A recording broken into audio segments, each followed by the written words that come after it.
Lampu Kakak.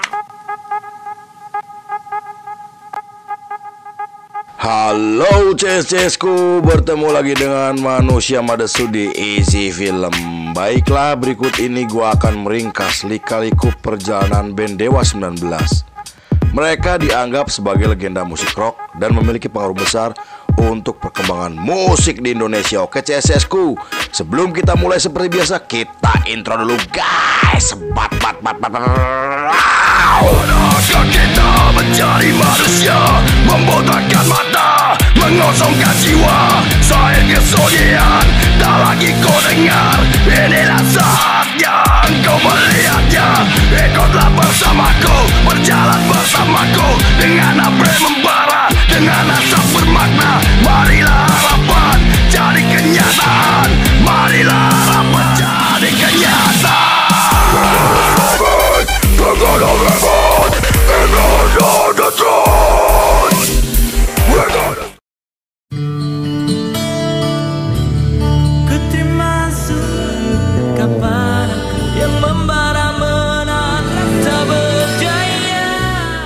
Scene dibuka oleh seorang pria bernama Ahmad Dhani Prasetyo atau yang lebih dikenal sebagai Ahmad Dhani. Ia lahir di Surabaya dari pasangan Edi Abdul Manaf dan Joyce Teresa Pamela Kohler. Ayahnya adalah seorang diplomat berdarah Sunda, sedangkan ibunya sebagai ibu rumah tangga. Saat itu Ahmad Dhani menempuh pendidikannya di sekolah SMP Negeri 6 Surabaya dan bertemu dengan Erwin Prasetya, Wawan Juniarso, dan Andra Jumaidi. Pertemuan tersebut membuat pertemanan mereka semakin dekat karena memiliki selera musik yang sama, dan Wawan sampai memiliki studio musik di rumahnya yang kemudian dijadikan markas mereka. Di periode tersebut, tepatnya di tahun 1985, Ahmad Dhani mengajak ketiga temannya untuk membentuk band bernama Boster dan menggelar pertunjukan pertamanya di acara pensi sekolah dengan formasi Ahmad Dhani pada vokal dan keyboard, Andra pada gitar, Erwin pada bass, dan Wawan pada drum. Meski band tersebut berisi anak remaja, namun aksi panggung mereka terlihat sangat luar biasa. Dan secara musikal, mereka membawakan musik rock yang terinspirasi dari band legendaris seperti Queen.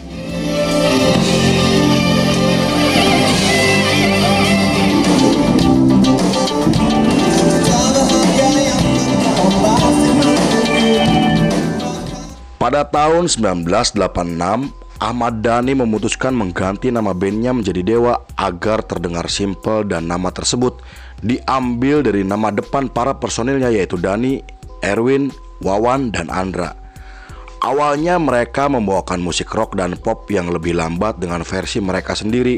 Namun setelah Erwin mengenalkan musik jazz kepada teman-temannya, mereka mulai membawakan musik jazz yang saat itu sedang populer di Inggris dan Amerika.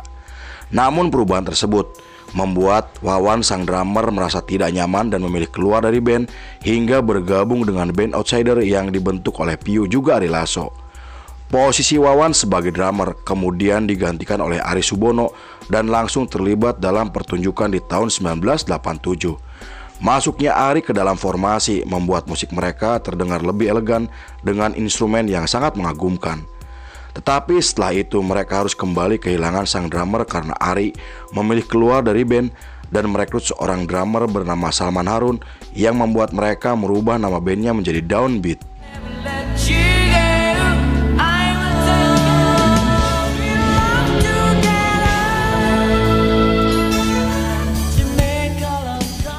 Pada tahun 1990, nama band Downbeat mulai dikenal di kalangan anak muda setelah memenangkan banyak kompetisi di festival musik remaja. Mereka menjadi juara 1 di Festival Jazz Remaja se-Jawa Timur dan menggelar tur besar untuk pertama kalinya. Berkat kesuksesan yang luar biasa, mereka sampai dianggap sebagai raja untuk panggung festival di Jawa Timur meski mereka sendiri tidak pernah mengakuinya. 1 tahun kemudian, ketika Slank mulai dikenal di industri musik Indonesia, Ahmad Dhani menemui Wawan sang drummer untuk meminta maaf atas semua kesalahannya. Saat itu Ahmad Dhani mengajak Wawan untuk kembali ke dalam formasi dan merekrut seorang vokalis bernama Ari Lasso. Meski awalnya menolak, namun Wawan akhirnya mau bergabung kembali setelah dibujuk oleh Andra dan teman-temannya. Beberapa minggu kemudian, Dewa akhirnya muncul dengan konsep yang baru di mana mereka mencampurkan antara musik pop, rock, dan jazz yang saat itu belum dilakukan oleh band manapun.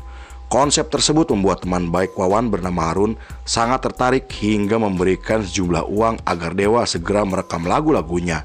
Dengan uang tersebut, mereka berangkat ke Jakarta karena di Surabaya tidak ada studio yang memiliki fasilitas lengkap seperti di Jakarta. Lalu setelah menjalani sesi rekaman, Andra, Erwin, Ari Lasso, dan Wawan memutuskan pulang ke Surabaya, sedangkan Ahmad Dhani memilih untuk menetap di Jakarta.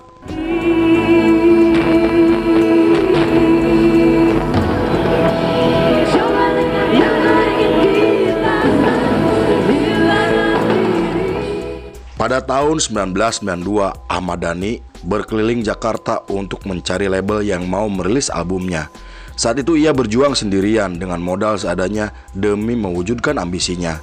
Setelah beberapa kali ditolak karena dianggap kurang menarik, Dewa akhirnya bergabung dengan label independen dan merilis album pertamanya berjudul 19.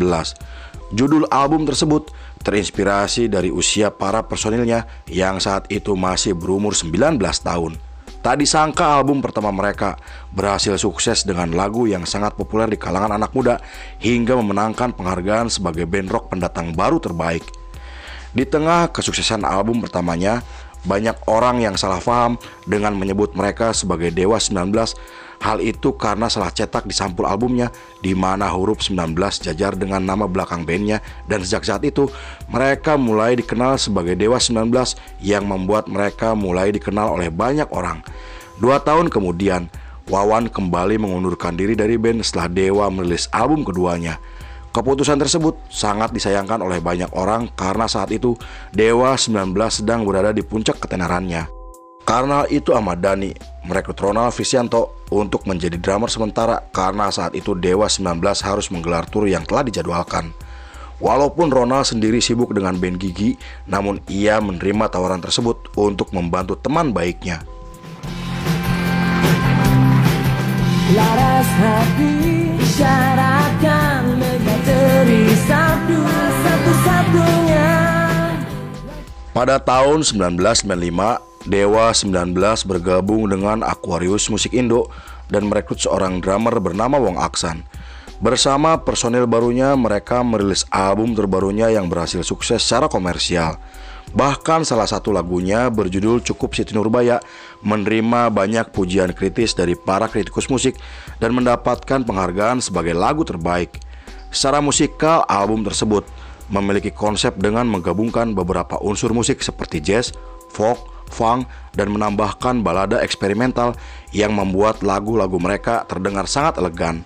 Karena hal itu, Dewa 19 masuk ke dalam daftar sebagai salah satu band Indonesia terbaik sepanjang masa, sampai para kritikus musik menyebut Cika Dewa sebagai salah satu band paling kreatif di Indonesia.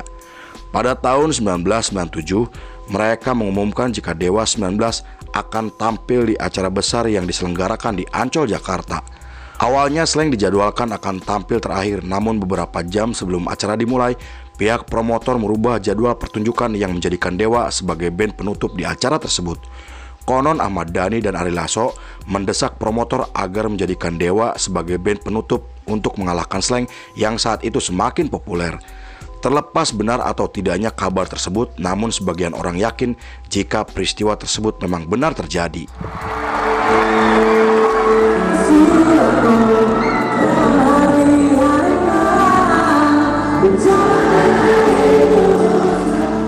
Di sisi lain, ketika Slank tampil membawakan lagu ketiganya, kerusuhan terjadi akibat perkelahian antara penonton dan pihak promotor, kemudian berinisiatif untuk menghentikan acara, namun ditentang oleh Bim Bim karena akan memicu kerusuhan yang lebih besar.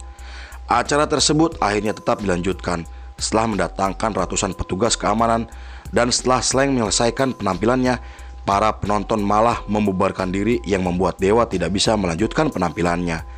Hal itu menimbulkan rumor yang mengatakan jika Dewa dan Slank terlibat perselisihan hingga banyak yang mengatakan sebagai perang dingin antara musisi besar di Indonesia. Beberapa bulan kemudian, Dewa 19 merilis album keempatnya berjudul Pandawa 5 dengan menampilkan 2 lagu berjudul Kirana dan Kamulah Satu-Satunya. Album tersebut berhasil memenangkan 6 penghargaan sekaligus dalam acara Anugerah Musik Indonesia dan memenangkan 5 status platinum yang membuat nama mereka semakin terkenal. Tetapi pada tahun 1998, Wong Aksan dikeluarkan dari band dan posisinya sebagai drummer digantikan oleh Bimo Sulaksono, mantan personel dari band Netral.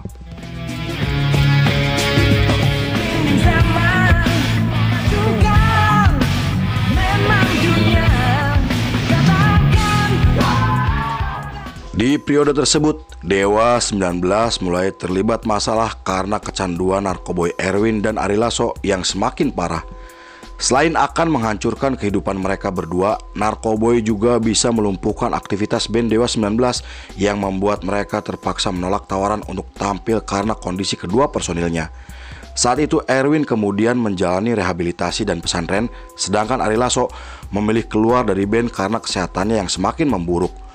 Posisinya sebagai vokalis akhirnya digantikan oleh Once dan merekrut seorang drummer bernama Tio. Pada tahun 2000, Dewa 19 kembali muncul dengan album kelimanya berjudul Bintang 5 dan menjadi album tersukses yang pernah mereka rilis. Bahkan majalah Rolling Stone menempatkan album tersebut sebagai salah satu dari 10 album terbaik di Indonesia. 2 tahun kemudian, setelah menggelar tur ke 36 kota, Erwin kembali ke dalam formasi setelah dinyatakan sembuh dari kecanduan narkoboynya, dan dengan formasi tersebut mereka merilis album ke-6-nya berjudul Cintailah Cinta yang menjadi album Indonesia terlaris sepanjang masa. Ketika pertama memusnahkan jiwaku. Di tengah keberhasilan mereka yang luar biasa, Dewa 19 terlibat masalah karena pelanggaran hak cipta atas lagunya berjudul Arjuna Mencari Cinta. Saat itu mereka digugat oleh seorang penulis novel karena judul lagu tersebut sama seperti judul novelnya. Lalu setelah perdebatan yang panjang, Ahmad Dhani kemudian merubah judul lagunya menjadi Arjuna dan merekrut seorang basis bernama Yuke untuk menggantikan Erwin yang dikeluarkan oleh manajemen Dewa 19. Pada tahun 2004, mereka merilis album Laskar Cinta dengan menampilkan logo yang mirip dengan kaligrafi Allah. Selain itu, lagu berjudul Satu juga dianggap kontroversi karena menampilkan video klip dengan simbol mata satu yang dianggap simbol Illuminati. Hal itu membuat mereka dikecam dan terlibat masalah dengan kelompok Front Pembela Islam atau FPI hingga perseteruan tersebut semakin membesar setelah FPI melaporkan Dewa 19 ke pihak yang berwajib. Lalu dengan tudingan dan kecaman yang mereka dapatkan, Dewa 19 akhirnya memutuskan merubah sampul albumnya sesuai saran dari Majelis Ulama Indonesia atau MUI. Ini adalah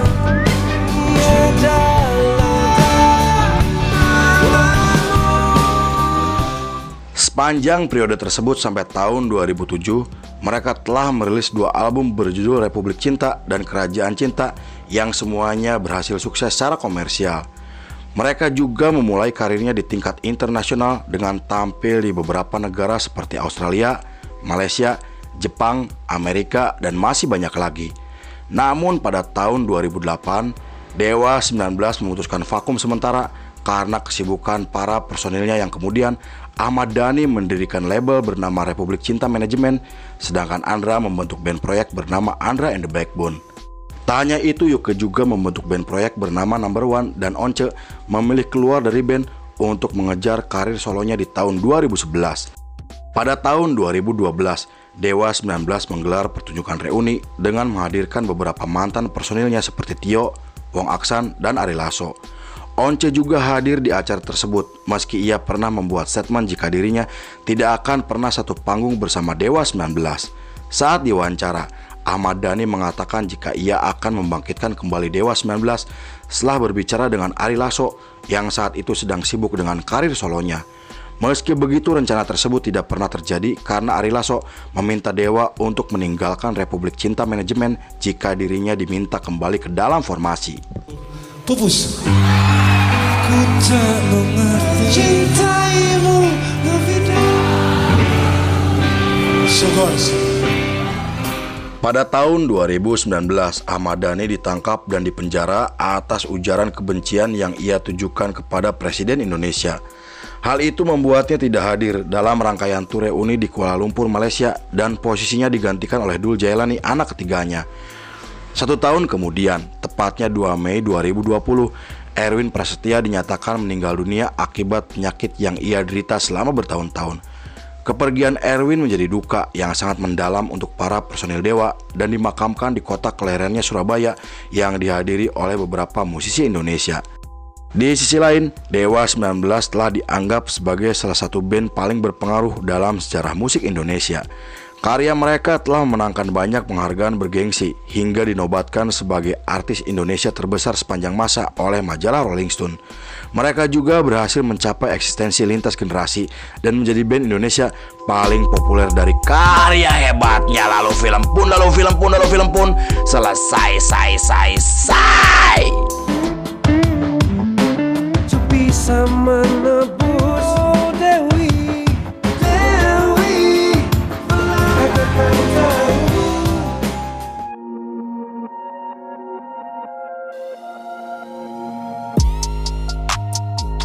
Ajarkanlah ilmu tentang cinta karena cinta adalah hakikat dan jalan yang terang bagi semua. Ahmad Dhani. Oke CSCSku, terima kasih sudah menyaksikan ringkasan ini nggak selesai. Saya beserta jajaran Berandal Malam kembali pamit undur diri, sampai jumpa di episode berikutnya. Bye bye, hampura balik. Yeah.